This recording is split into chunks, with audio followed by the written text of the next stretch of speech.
Everybody, आज हम लोग एस्फेलराइट मिनरल का जो ऊर है हमारा जिंक सल्फाइड, जिसको आप बोलते हैं जिंक ब्लेंड, उसके बारे में अध्ययन करेंगे। तो अभी का टॉपिक आप हेडिंग डालिएगा, zinc blende, zinc blende ZNS type structure. आपको यहां पे बताया जा रहा है zinc blende type structure, ZNS type structure. हालांकि आप इसका केमिकल नेम अगर जानते होंगे तो इसका केमिकल नेम दिया जाता है जिंक सल्फाइड, लेकिन जनरली ये जिंक ब्लेंड के नाम से भी फेमस होते हैं। और ये सब ओर होते हैं, चीफ ओर है, मुख्य ओर हैं जिंक के, जो कि मिलते हैं आपको मिनरल एस्फेलराइट में। अब देखिए ZNS की अगर बात किया जाए तो ZNS जो कंपाउंड बने हुए हैं उसमें दो तरह के कंपोनेंट उपस्थित हैं। एक हमारा होता है कैटाइन और दूसरा क्या होता है एनाइन। ZNS जब ब्रेक होता है, जब टूटता है आयन के फॉर्म में, तो ZNS का अपना फॉर्मेट बनता है Zn+2 और साथ में S-2। अब एक चीज देखिए, ये Zn+2 पॉजिटिव चार्ज वाले आयन है, इसका मतलब आप तो जानते होंगे ये कौन है, कैटाइन है। और S-2, तो S-2 नेगेटिव चार्ज वाले आयन है, इसका मतलब ये कौन है, एनाइन है। और याद है आपको, कभी बचपना में मैंने आपको बताया था कि कैटाइन का साइज छोटा होता है और एनाइन का साइज बड़ा होता है, और छोटे वाले गड्ढे में जाते हैं और बड़े वाले गड्ढे बनाते हैं। नहीं याद आ रहा क्या, एनाइन गड्ढा बनाएगा और कैटाइन गड्ढा में घुस जाएगा। आप जाकर के देखेंगे, पिछले टॉपिक में पढ़ाया होगा, वॉइड नाम का जो टॉपिक होगा, तो वॉइड में ये बात मैंने बताया होगा। तो ये S-2 जो है वो एनाइन है और Zn+2 आपका कैटाइन है, तो एनाइन गड्ढा बनाएगा और कैटाइन गड्ढा में घुस जाएगा। तो इस प्रकार से एनाइन का अपना लैटिस पॉइंट है, कैटाइन का भी अपना लैटिस पॉइंट है।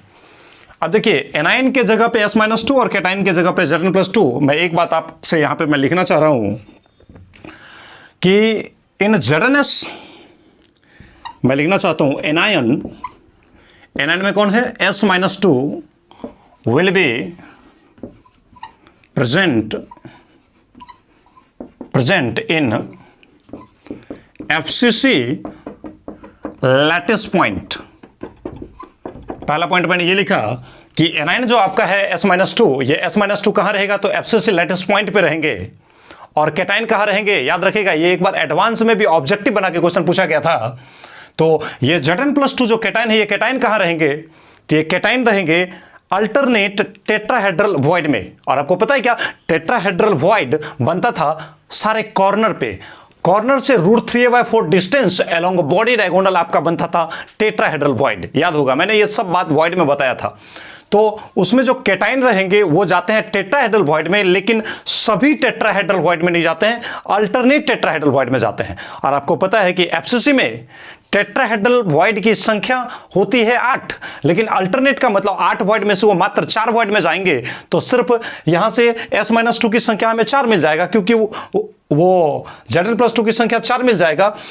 S-2 तो जाएंगे FCC में और Zn+2 चले जाएंगे अल्टरनेट टेट्राहेड्रल वॉइड में। तो मैं इस बात को भी नोट करता हूं कि आपका जो कैटाइन है, कैटाइन कहने का मतलब ये Zn+2 जो है विल बी, ये कहां रहेगा, प्रेजेंट, ये उपस्थित रहेगा कहां पे, तो इन अल्टरनेट टेट्राहेड्रल वॉइड। बस ये बात आपको ध्यान रखना है। ये 2 लाइन अगर आप ध्यान रखते हैं तो बाकी के सारे बातों, सारे कंसेप्ट को आप आराम से निकाल लेंगे। ZNS जिंक ब्लेंड इसका नाम है, केमिकल नेम इसका जिंक सल्फाइड दिया जाता है। और उस ZNS का स्ट्रक्चर देखने वाले हैं कि आखिर इसमें जो कैटाइन है और जो एनाइन है वो कहां कहां रहेंगे। तो ZNS अपने आप में एक आयनिक कंपाउंड है, या आयनिक कंपाउंड डिसोशिएट होगा अपने कैटाइन और एनाइन के फॉर्म में, तो जिंक टूटता है Zn+2 और सल्फर टूटेगा S-2। जहां पे Zn+2 एक कैटाइन है और S-2 अपने आप में एक एनाइन है। तो यही मैंने लाइन लिखा है कि एनाइन यानी S-2 विल बी प्रेजेंट। ये S-2 मतलब ये एनाइन जो होगा वो कहां पे उपस्थित रहेगा, तो एब्सिसी लैटिस पॉइंट पे। और आगे आपका जो कैटाइन है Zn+2 विल बी प्रेजेंट, ये कैटाइन उपस्थित रहेंगे कहां पे, अल्टरनेट टेट्राहेड्रल वॉइड में। अब एनाइन है एब्सिसी लैटिस पॉइंट पे, कैटाइन है अल्टरनेट टेट्राहेड्रल वॉइड में। अगर हम दोनों की संख्या निकालने की बात करें तो यहां से मैं अगला पॉइंट ये भी लिख सकता हूं, number of Zn+2 in 1 unit cell. मतलब एक यूनिट सेल में कैटाइन की कितनी संख्या होगी मैं आपको ये बता रहा हूं। तो देखिए कैटाइन कहां रखा गया है ये सोचिए, तो कैटाइन रखा गया है अल्टरनेट टेट्राहेड्रल वॉइड में। तो टोटल टेट्राहेड्रल वॉइड होता है 8 और अल्टरनेट में क्या होता है, एक कोना में रखेंगे तो अगला कोना में छोड़ेंगे, फिर एक कोना में रखेंगे तो अगला कोना में छोड़ेंगे। तो ऊपर के 2 कोने में रखेंगे, उसी प्रकार से नीचे में एक कोना में रखेंगे, एक में छोड़ेंगे, फिर से एक में रखेंगे, फिर से एक में छोड़ेंगे। तो इस तरीके से ऊपर के 2 कॉर्नर में आप रखते हैं कैटाइन को और फिर नीचे के 2 कॉर्नर में रखते हैं कैटाइन को। तो इस तरीके से टोटल 4 साइट पे आपका कैटाइन रहेगा।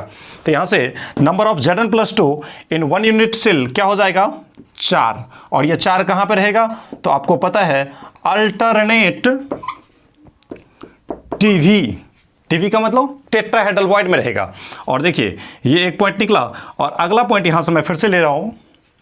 तो अगला पॉइंट हमारा ये है कि number of S-2 in 1 unit cell. मतलब एक यूनिट सेल में टोटल एनाइन की संख्या कितना होगा मुझे ये निकालना है। तो देखिए एनाइन कहां रहते हैं, तो सर ये जो एनाइन है S-2, ये S-2 रहेंगे एब्सिसी लैटिस पॉइंट पे। और याद है क्या, एब्सिसी लैटिस पॉइंट का मतलब होता था एब्सिसी में कहां कहां गोला रखा गया था, कॉर्नर पे और साथ में फेस सेंटर पे। तो एब्सिसी का लैटिस पॉइंट ऑलरेडी 4 होता है। कैसे निकाले थे, तो याद होगा एक कोना का कंट्रीब्यूशन होता है 1/8। नहीं याद आ रहा क्या, कॉर्नर का कंट्रीब्यूशन कितना होता है 1/8। तो ऐसे ऐसे कितने कोने, 8 कोने। तो 8 कोना से जाएगा 8 गुणा 1/8। और साथ में फेस के सेंटर पे भी गोला होता था। एब्सिसी लैटिस पॉइंट का मतलब ही हुआ, एब्सिसी लैटिस पॉइंट का मतलब ही हुआ कि एब्सिसी में कहां कहां गोला रखा गया था, तो कॉर्नर के साथ साथ फेस सेंटर पे रखा गया था। तो कॉर्नर का कंट्रीब्यूशन 1/8, तो एक कोना से 1/8, तो 8 कोना से 8 गुना 1/8 प्लस फेस सेंटर से, तो एक फेस से 1/2, तो 6 फेस से 6 गुना 1/2। इस तरीके से आया था। तो यहां पर फिर से बोले, इसको अगर सॉल्व किया जाए तो आप देख सकते हैं यहां पे थोड़ा सा जगह का कमी हो गया है। 8 कैंसिल हो जाएगा तो कितना बचेगा 1, आप प्लस ये 2 से 3 मरतबा कटेगा 6, तो 1 + 3 यानी आप देख रहे हैं कितना आ गया, 4 आ गया। अब देखिए 1/8 गुना 8 ये कहां का साइट है, तो ये आपको पता होगा ये कॉर्नर से आता है। एफसीसी में गोला कहां होता है, कॉर्नर के साथ साथ फेस सेंटर पे होता है। तो ये 1/8 गुना 8 कहां से आता है, कॉर्नर से आता है। और ये जो 1/2 गुना 6, एक फेस से 1/2, तो 6 फेस है, तो 6 फेस से 6 गुना 1/2 यानी ये आपको आ रहा है कहां से, तो फेस सेंटर से आ रहा है, कॉर्नर से फेस सेंटर से। तो कॉर्नर से आया 1 और फेस सेंटर से आया 3, मिला के टोटल कितना हो जाएगा 4। अब देखिए टोटल कैटाइन की संख्या अगर बोला जाए एक यूनिट सेल में, टोटल कैटाइन की संख्या Zn+2 की संख्या कितना है 4, और उसी एक यूनिट सेल में टोटल एनाइन की संख्या S-2 की संख्या कितना है 4। अब मैं इसको मिटा दूंगा, फटाफट इसको नोट कर लीजिए। मिटा दिया जाए, मैं बातों को आगे कर रहा हूं, देखिएगा।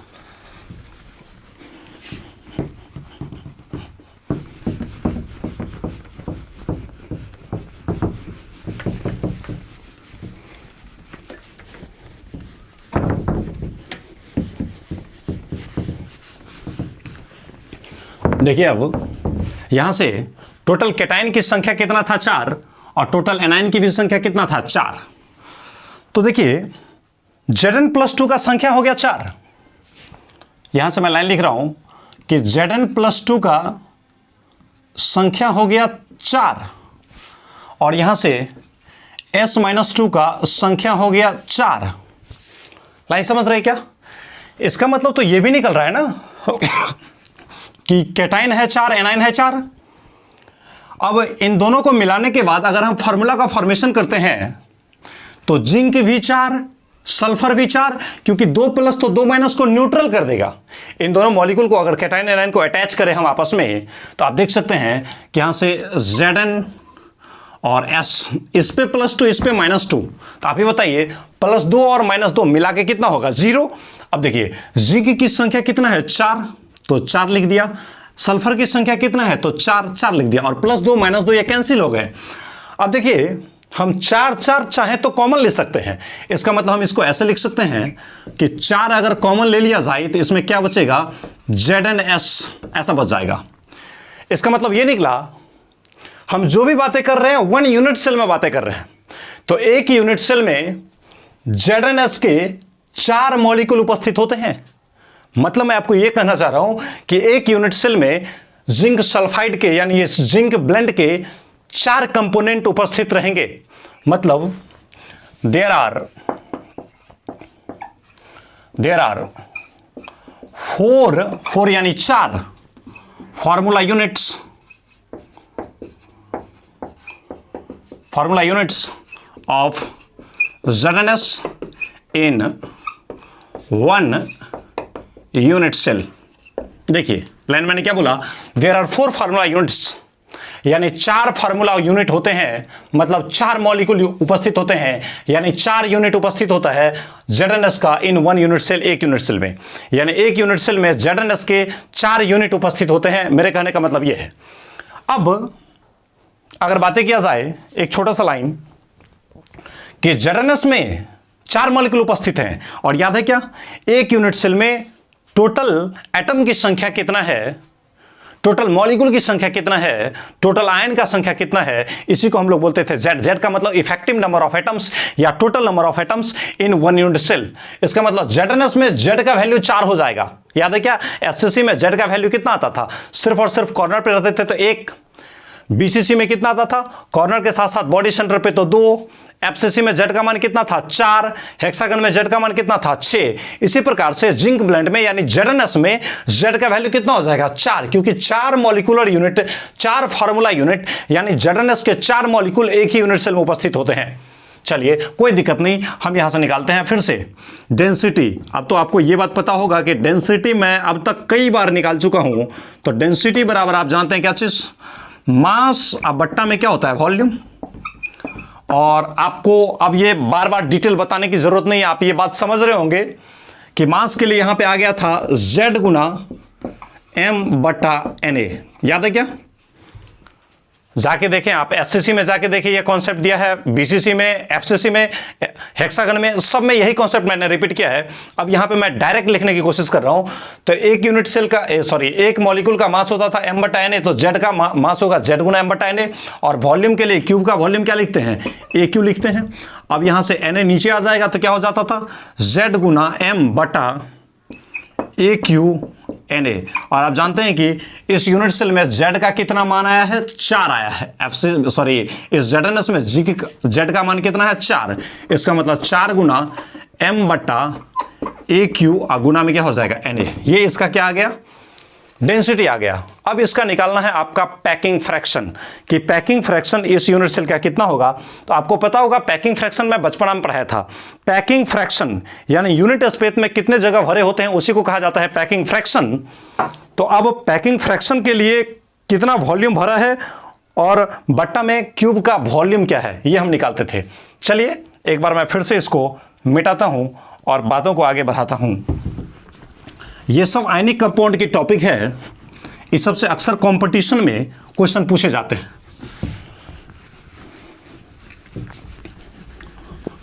हेडिंग आपका है ZnS का पैकिंग फ्रैक्शन, यानी कितना % जगह ZnS में भरा होता है। और यह भी आपसे पूछ सकता है कि भाई ZnS जो मॉलिक्यूल है उसमें ZnS में Zn+2 और S-2 है, मतलब कैटायन एनायन दोनों है। तो आपसे ये भी तो कोई पूछ सकता है ना कि बताइए कैटायन कितना % जगह छेका है, एनायन कितना % जगह छेका है, इस टाइप का भी बात पूछा जाता है। तो मैं लिख रहा हूं पैकिंग फ्रैक्शन। अब मैं पैकिंग फ्रैक्शन को डायरेक्ट करूंगा, सारा जानकारी हालांकि दे दिया गया है। पैकिंग फ्रैक्शन में क्या होता था, वॉल्यूम ऑक्युपाइड, कितना वॉल्यूम छेक लिया गया है, बट्टा volume of unit cell. Unit cell में क्या होता था, क्यूब होता था, तो क्यूब का वॉल्यूम ऐसे लिखते थे। अब देखिए वॉल्यूम ऑक्युपाइड, कितना वॉल्यूम छेका गया है, तो वॉल्यूम दो तरह के स्पेसिफिक छेक रहे हैं यहां पे। हम इसको ऐसे लिखेंगे, क्या चीज, तो इसमें देखिए ZnS में दो प्रकार के कंपोनेंट है, एक है कैटाइन और दूसरा है एनाइन। तो वॉल्यूम कितना छेका गया और बट्टा क्यूब का वॉल्यूम क्या है, यूनिट सेल का वॉल्यूम क्या है। यूनिट सेल का वॉल्यूम तो आप आसानी से बता सकते हैं, ए क्यू। क्यूब का वॉल्यूम क्या होगा, ए क्यू, लंबाई गुना चौड़ाई गुना ऊंचाई, ये तो आप समझ रहे हैं आसानी से, ए क्यू होगा। लेकिन ऊपर में जो है वॉल्यूम ऑक्युपाइड, तो उसमें दो तरह के कंपोनेंट वॉल्यूम छेक रहे हैं, एक कैटाइन भी छेक रहा है और दूसरा एनाइन भी छेक रहा है। अब इसका मतलब टोटल वॉल्यूम कैसे निकलेगा, तो कैटाइन ने जितना वॉल्यूम छेका, कितना जगह छेका, और एनाइन ने जितना वॉल्यूम छेका, दोनों के छेके हुए वॉल्यूम को अगर जोड़ दिया जाए तो उस मॉलिक्यूल का टोटल वॉल्यूम निकल जाएगा। तो मैं यहां पे लिख रहा हूं volume of cation plus volume of anion, ऐसा होगा। अब देखिए यहां से हम निकाल सकते हैं आगे, पैकिंग फ्रैक्शन बराबर, गौर से देखते रहिएगा। बताइए ZnS में यहां पे मैंने लिखा था Zn4S4, यह आया था, याद आ रहा क्या, जब मैं फार्मूला यूनिट निकाला था तो आ रहा था Zn4S4। इसका मतलब जिंक की संख्या भी 4 है और सल्फर की संख्या भी 4 है। तो इसका मतलब कैटाइन की संख्या भी 4, एनाइन की संख्या भी 4, मतलब तो यही बोल रहे हैं फार्मूला यूनिट का मतलब।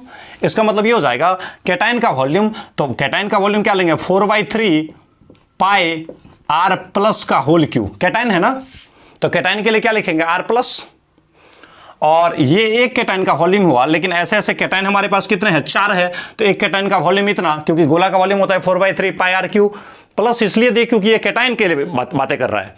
और ऐसे ऐसे कैटाइन की संख्या कितना है, 4 है, तो 4 कैटाइन का वॉल्यूम होगा 4 गुना 4/3 पाई आर क्यूब, और प्लस एनाइन का वॉल्यूम अगर लेंगे तो एनाइन का वॉल्यूम क्या होगा, 4/3 पाई आर माइनस का होल क्यूब, क्योंकि ये एनाइन है तो एनाइन का वॉल्यूम लेंगे 4/3 पाई आर क्यूब, जिसमें कि एनाइन है इसलिए मैंने नेगेटिव चार्ज लगाया, तो ये एनाइन का वॉल्यूम हुआ। लेकिन यहां पे कितने एनाइन, यहां पे अभी एक है, तो यहां पे एनाइन की संख्या कितना होता है इस फार्मूला यूनिट में, 4, तो एक एनाइन का वॉल्यूम इतना है, तो 4 एनाइन का वॉल्यूम होगा इतना। अब देखिए, और बट्टा में क्या होगा, तो बट्टा में होगा ए क्यू। अब देखिए इसको अगर आप सॉल्व करेंगे तो यहां से देखिए, तो 4 चौका 16/3, 4 चौका 16/3 पाई पाई, ये सब कॉमन आ रहा है। और यहां पे हमने क्या लिखा, 16/3 पाई, आर माइनस को भी कॉमन ले लीजिए, आर माइनस कॉमन लीजिए। गौर से थोड़ा देखिएगा, यहां पे समझने में हो सकता है आपको असुविधा हो, तो इसको मैं कॉमन अगर दूसरे तरीके से लूं आपको ऐसे समझने में दिक्कत होगा, लेकिन मैं इसको स्टेप बाय स्टेप थोड़ा लंबा कर देता हूं तो ये बात आप आसानी समझ जाएंगे। नहीं तो अगर हम कॉमन एक ही बार में ले लेंगे तो आपको दिक्कत होगा। देखिए कैसे मैं ले रहा हूं, 4 4/3 पाई, यहां पे है 4 गुना 4/3 पाई, ये कॉमन ले लीजिए। 4 गुना 4/3 पाई, 4 गुना 4/3 पाई, ये मैंने कॉमन ले लिया। तो यहां पे क्या बचेगा, आर प्लस का होल क्यूब, और यहां पे क्या बचेगा, आर माइनस का होल क्यूब। तो यहां पे बच गया आर प्लस का whole cube plus r minus का होल क्यूब, यानी कैटाइन के रेडियस का होल क्यूब बट्टा प्लस एनाइन का रेडियस का होल क्यूब, और बट्टा में क्या है, ए क्यू। लाइन चलेगा। अब देखिए इसमें से हम क्या करते हैं, चालाकी फिर से एक बार कॉमन लेते हैं। अब की बार कॉमन क्या लेते हैं, एनाइन कॉमन लेते हैं। तो अगर आप इसको सॉल्व करते हैं तो पैकिंग फ्रैक्शन बराबर, इसको क्या लिखेंगे, 4 गुना 4/3, इसको ऐसे ही रहने दीजिए, 4 गुना 4/3 पाई, और आर माइनस, यहां पे आर माइनस है तो आर माइनस होल क्यों लिए हैं कॉमन। अगर आप चार्ज को ऊपर में नहीं लिखना चाहते हैं तो नीचे में ही लिख दीजिए, एनाइन के लिए आर माइनस का होल क्यू, यहां भी आर माइनस कर दीजिए, यहां आर प्लस को यहां कर दीजिए, यहां आर प्लस को प्लस यहां कर दीजिए, और यहां आर प्लस को यहां कर दीजिए, माइनस को यहां कर दीजिए। ऐसे प्लस जहां लिखा है इसका मतलब समझिए कैटाइन का रेडियस है, मतलब आर सी है। आर प्लस जहां लिखा है इसका मतलब समझिए आर सी है, radius of positive, radius of cation, ऐसा बोल रहे हैं हम। तो अब इसके बाद अब क्या हो जाएगा, तो यहां पे आ जाएगा आर प्लस का होल क्यू और बट्टा में आर माइनस का होल क्यू, और यहाँ बट्टा में क्या आ जाएगा ए क्यू, और यहाँ देखें तो आर माइनस कॉमन हो गया तो यहाँ पे क्या हो जाएगा 1। गौर से देखिए तो समझ में आ रहा है क्या, 4 गुना 4/3 पाए ए क्यू, 4 गुना 4/3 पाए ए क्यू। आर माइनस को हमने कॉमन लिया तो यहाँ पे माइनस कॉमन जाएगा तो यहाँ पे कितना बचेगा, एक, तो एक आ गया, और यहाँ आर प्लस है, माइनस है नहीं, तो कॉमन लिए इसका मतलब नीचे में गुना कर देंगे, तो नीचे में भागा कर देंगे, तो यहाँ पे नीचे में डाल दिया। अब अगर आप क्या करें, इससे इस ब्रैकेट को तोड़े तो वो वाला निकल जाएगा, आसानी से निकल जाएगा। अब देखिए इसको हम एक बार और स्टेप बढ़ाते हैं तो क्या होगा, 4 गुना 4/3 पाए आर माइनस का होल क्यू बट्टा ए क्यू, और यह आ जाएगा आर प्लस बट्टा r minus, radius of cation बट्टा रेडियस ऑफ एनाइन, और इसका आ जाएगा होल क्यूब, पूरे का होल क्यूब, इसका भी क्यूब, इसका भी क्यूब, तो पूरे का होल क्यूब कर दिए, आप प्लस कर दिए 1 ऐसा। और आप ही बताइए ये रेडियस ऑफ कैटाइन बट्टा रेडियस ऑफ एनाइन, ये रेडियस रेशियो आ गया है, लेकिन आपको पता है कि ये रेडियस रेशियो किस में दिया गया है, टेट्राहेड्रल वॉइड में दिया गया है। और आपको याद होगा टेट्राहेड्रल वॉइड का रेडियस रेशियो कितना होता है, तो 0.225, रेडियस रेशियो टेट्राहेड्रल वॉइड का कितना होता है 0.225, तो इस पूरे का वैल्यू हो जाएगा 0.225, रेडियस ऑफ कैटाइन बटा radius of A9 tetrahedral void के लिए कितना होता है, तो 0.225।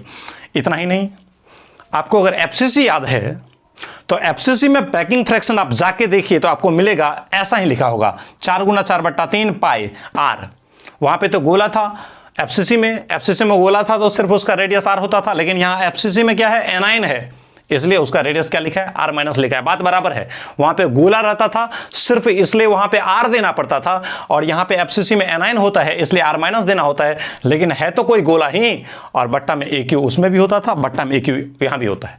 इसका मतलब ये जो है ये वाकई में पैकिंग फ्रैक्शन, यहां इतना जो है ये पैकिंग फ्रैक्शन है किसका, तो एफसीसी का, और यहां पे रेडियस ऑफ कैटाइन बटा रेडियस ऑफ एनाइन किसका है, टेट्राहेड्रल वॉइड का। थोड़ा समझने की कोशिश कीजिएगा क्योंकि ये सब बातें पिछली बातों से जुड़ा हुआ है और ये अपने आप में एक उच्चतम स्तर की बातें होते हैं। तो पैकिंग फ्रैक्शन बराबर ये आ गया है एफसीसी का पैकिंग फ्रैक्शन, तो एफसीसी में पैकिंग फ्रैक्शन कितना होता है 0.74, याद है क्या, और इनटू आपको पता है कि रेडियस ऑफ कैटाइन बटा रेडियस ऑफ एनाइन, इसका वैल्यू, इसका रेशियो कितना होता है 0.225, तो इसका रेशियो हो गया 0.225, और इसका क्या कर देंगे होल क्यू, आप प्लस क्या कर देंगे 1। अब देखिए इसका क्यूब, इसको मतलब इसका इस 0.225 को 3 बार गुना कीजिए, 0.225 गुना 0.225 गुना 0.225, फिर से उसमें एक जोड़िए और फिर उस नंबर को इस 0.74 से गुना कीजिए, तो इसको जब आप गुना कीजिएगा तो इसका वैल्यू आता है 0.7484, इसका वैल्यू आ जाएगा 0.7484। अब देखिए बड़े मजेदार चीज आया है, अब ये 0.7484 है, इसका मतलब इसमें आप ये भी सोच सकते हैं कि पैकिंग फ्रैक्शन है, इसका मतलब एक में इतना है, तो एक में भरा है 0.7484, इसका मतलब 100 में कितना भरा होगा, तो 100 में भरा होगा, जरा गौर से सोचिए, यहां पे पैकिंग फ्रैक्शन अगर हम यहां पे 100 में निकालें तो एक में भरा है इतना, तो 100 में भरा होगा 100 गुना इतना, तो इसको 100 से गुना करेंगे, 100 से गुना करेंगे तो क्या होगा 74.84, यानी आ जाएगा 74.84%। अब देखिए ये पैकिंग फ्रैक्शन आ गया है ZNS का। अब पैकिंग फ्रैक्शन ZNS का है, इसका मतलब ये हुआ कि ये पैकिंग फ्रैक्शन कैटाइन और एनाइन मिला के है, इसका मतलब ये 74.84% जगह भरा है। अब देखिए जहां पे एफसीसी का पैकिंग होता था 74%, वहीं पे इस ZNS का पैकिंग फ्रैक्शन हो गया 74.84%। आपसे अगर बोल दिया जाए कि बताइए पैकिंग परसेंटेज क्यों बढ़ गया, तो शायद आप सोचने लगेंगे कि पता नहीं, आज तक तो मैंने पढ़ा था कि 74% पैकिंग फ्रैक्शन हाईएस्ट होता है, लेकिन यहां पे ZNS के केस में आप देख रहे हैं कि पैकिंग फ्रैक्शन 74% से कुछ ज्यादा ही है। तो ज्यादा इसलिए हुआ क्योंकि यहां पे कैटाइन और एनाइन दोनों है, मतलब यहां पे दो प्रकार के गोले हैं। वहां पे जो वॉइड होता था वो वॉइड खाली होता था, सिर्फ एफसीसी लैटिस पॉइंट पे गोला रहता था। लेकिन यहां पे खासियत क्या हुआ कि एफसीसी लैटिस पॉइंट पे तो एनाइन हमारा है ही, लेकिन उसके जो अल्टरनेट टेट्राहेड्रल वॉइड होते हैं, उस टेट्राहेड्रल वॉइड में हमारा छोटा सा कैटाइन एंट्री चला गया है, और जैसे ही छोटा सा कैटाइन हमारा एंट्री कर गया, इसका मतलब उसका पैकिंग फ्रैक्शन 74% से बढ़ जाएगा। काश अगर ये कैटाइन नहीं होता तो आज इस ZnS का पैकिंग फ्रैक्शन भी 74% ही होता। लेकिन इसके वॉइड में, मतलब गोले की जब पैकिंग हुआ तो पैकिंग के बाद उसके अंदर में जो छोटे छोटे वॉइड थे, उस वॉइड में भी अब कैटाइन आ गया है, मतलब कुछ ना कुछ वो पैकिंग का परसेंटेज बढ़ाएगा, और बढ़ा करके वो कितना कर दिया, 74.84% कर दिया। तो आपसे अगर बोला जाए कि ZnS का पैकिंग फ्रैक्शन कितना होता है, तो 74.84% होता है। अब आपसे यह भी पूछा जा सकता है कि 74.84% में जिंक और सल्फर दोनों है, मतलब कैटाइन और एनाइन दोनों है। तो भाई कैटाइन कितना है, तो कैटाइन आप देख सकते हैं कि कैटाइन का ये बचा हुआ वैल्यू आता है और एनाइन का ये 74 होता है। इसका मतलब इसमें जो कैटाइन होते हैं वो 0.84% बनेगा और एनाइन कितना बनेगा, 74% बनेगा। यानी हम इसको दो भागों में लिख सकते हैं। यहां से देखिए, थोड़ा मार्कर देखिए, मैंने आपको यह बता रहा था कि 74.84% है, जिसमें से 74% और 0.84% अलग अलग है, क्योंकि आप देख रहे हैं कि ये हमारा एनाइन है और इस एनाइन का FCC जगह पे रखा गया था और इस FCC का पैकिंग फ्रैक्शन 74% आ ही रहा था, लेकिन ये 74 से थोड़ा सा ज्यादा हुआ। तो ये ज्यादा किसके वजह से हुआ, कैटाइन की वजह से। यानी अगर आपसे बोला जाए कि ZnS में जिंक Zn+2 कितना परसेंट जगह छेकता है, तो आप देख सकते हैं यहां से 0.84% जगह छेकता है, और एनाइन कितना परसेंट जगह छेकता है, एनाइन मतलब S-2 कितना परसेंट जगह छेकता है, तो एनाइन आपका जगह छेकता है 74%। तो ऑलरेडी अगर सिर्फ एनाइन होता, एक ही टाइप के गोले होते, तब तो FCC का पैकिंग 74% होता ही। लेकिन इस एनाइन के रहने के साथ साथ जो बीच बीच में छोटा छोटा खाली जगह बच गया था गोले के भरने के दौरान, पैकिंग के दौरान, उसमें तो आपने छोटा छोटा कैटाइन को डाल दिया, और कैटाइन को अगर डाल देंगे तो ऑलरेडी कमरा का जगह कुछ ना कुछ भरा हुआ बढ़ेगा, और बढ़ा तो कितना से बढ़ा, तो 0.84% से बढ़ गया। तो सीधा सा मतलब है ये आपके पैकिंग फ्रैक्शन निकल चुके हैं। यहां तक की बातें मैं खत्म कर चुका हूं। अब मैं आपको एक छोटा सा बात बता देता हूं बस किनारे में, इसको आप नोट कर लीजिएगा, लेकिन मैं एक छोटा सा बात आपको बता देता हूं किनारे में, इसको भी आप साइड से लिख लीजिएगा। ये तो आपको पता है कि प्लस हमेशा माइनस को रगड़ा मारेगा ही, कैटाइन हमेशा किसको टच करेगा, एनाइन को। तो बताइए, यहां पे है कैटाइन, मान लीजिए यहां पे है कैटाइन, इसी में समझाते हैं। यहां पे है कैटाइन और यहां पे कौन है, एनाइन। और आपको पता होगा ना कैटाइन कहां है, FCC लैटिस पॉइंट, यानी कॉर्नर के साथ साथ फेस सेंटर पे। सॉरी, एनाइन कहां पे है, कॉर्नर के साथ साथ फेस सेंटर पे। और कैटाइन कहां है, टेट्राहेड्रल वॉइड में, यानी ये कैटाइन है मतलब प्लस है और ये एनाइन है मतलब माइनस है। और एनाइन कहां है, FCC लैटिस पॉइंट, यानी कॉर्नर पे होगा, साथ में फेस सेंटर पे होगा, और कैटाइन मतलब टेट्राहेड्रल वॉइड में होगा। और एनाइन अगर कैटाइन को टच करेगा ही, इसका मतलब कॉर्नर से लेके टेट्राहेड्रल वॉइड के बीच की दूरी, इसका मतलब ये क्या निकल गया, यहां से जो गोला होगा यहां तक रेडियस किसका होगा, कैटाइन का, RC, और यहां से यहां तक गोला किसका होगा, रेडियस ऑफ एनाइन, RA। और बताइए ये पूरा दूरी कितना होगा, तो आपको पता है, यह आसानी से निकल सकता है, कॉर्नर से लेके टेट्राहेड्रल वॉइड, क्योंकि एनाइन कॉर्नर के साथ साथ फेस सेंटर पे होते हैं, तो आप अगर दूरी निकालना चाहते हैं दोनों के बीच में, तो ये रहा कॉर्नर और ये रहा टेट्राहेड्रल वॉइड। तो कॉर्नर से लेकर टेट्राहेड्रल वॉइड के बीच की दूरी कितना होता है, तो यहां पे आप लिख सकते हैं √3a/4, √3a, अब बट्टा में क्या होता है 4। इसका मतलब यहां से ये निकल गया, radius of cation plus radius of A9 दोनों का जोड़ कितना होता है, √3a/4 के बराबर होता है। तो आप इस चीज को थोड़ा साइड में लिख लेंगे कि यहां से आ जाएगा हमारा एक formula, radius of cation plus radius of A9 दोनों मिला के होता है √3a/4, या रेडियस ऑफ कैटाइन की जगह पे कोई आदमी ऐसे भी बोलेंगे radius of Zn+2 plus radius of S-2, दोनों जोड़ के कितना होता है, √3a/4। हो सकता है ये बात आपको थोड़ा टफ लग रहा हो, लेकिन क्या किया जाए, अगर पूरी टॉपिक को पढ़ाया जाए बेहतर ढंग से, तो ऑलरेडी कुछ बात आसान और कुछ बात टफ होते ही हैं। लेकिन ये भी आप समझ के रखें कि ये सभी बात सबको मालूम भी नहीं होता है, तो इसलिए थोड़ा सा ध्यान से इन सब बातों को पढ़ाई करेंगे और इसे आप नोट कर लेंगे। ये पूरे ZnS का अपने आप में कंसेप्ट बनता है, हमें टोटल 5 कंपाउंड के बारे में जानना होता है, जिसमें से मैंने आपको एक ZNS बता दिया है। NaCl होता है, CHCl होता है, ZNS होता है, Na2O होता है, CF2 होता है। इस तरीके से टोटल 5 कंपाउंड हमारे पास उपलब्ध होते हैं, जिसमें से मैंने आपको पहला कंपाउंड ZNS यानी जिंक ब्लेंड बताया है। तो ये उम्मीद है कि आप समझ गए होंगे। अगर असुविधा हो रही होगी तो आप इसको पुनः एक बार रिपीट करके देखें और पिछली बातों को जरूर आप रिवीजन करने के बाद ही इस तरह के वीडियो को देखें। और अगर ये वीडियो आपको पसंद आई हो तो हमारे वीडियो को अवश्य लाइक करें और लगातार इसी तरह के सारे कंसेप्ट को जानने के लिए हमारे चैनल को अवश्य ही शेयर और सब्सक्राइब करें। चलिए, आप लिख लिए होंगे। मिलते हैं फिर से अगले क्लास में। Thank you.